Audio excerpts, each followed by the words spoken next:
পুজোর বাজার করতাম 15 থেকে 20 দিন আগে, কিন্তু এখন পুজোর বাজার করতে হয় 1 মাস আগে থেকে। কেননা যেখানে ব্লাউজ বানাতে দেবো সেই জায়গাতে আগেই বলে রাখে যে 1 মাস আগে থেকে ব্লাউজ বানাতে না দিলে আমরা ব্লাউজ তৈরি করে দিতে পারবো না, কারণ ওদের নাকি প্রচুর অর্ডার থাকে সেই জন্য। তো তাই আজ ভাবলাম যে বাজারটা করেই আসি পুজোর।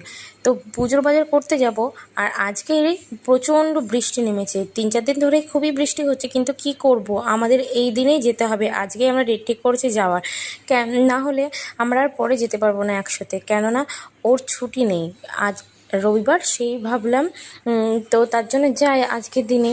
তো কী আর করা যাবে, প্রচণ্ড বৃষ্টি চারিদিকে, তো বৃষ্টি ঝড় মাথায় নিয়ে আমাদের যেতে হচ্ছে এখন। আর এদিকে আমি আগে মেয়েকে রেডি করিয়ে দিয়ে নিজে রেডি হতে শুরু করলাম। তো নিজে রেডি হয়ে নিচ্ছি, আর ওইদিকে আমার মেয়ে দুষ্টুমি করছে সারাক্ষণ, আর আমার জিনিসগুলো নিয়ে জানলা দিয়ে ফেলে দেওয়ার চেষ্টা করছে। এই যে আমরা 3 জনে রেডি, আর এদিকে মা বাবা আছে, তো গাড়ি চলে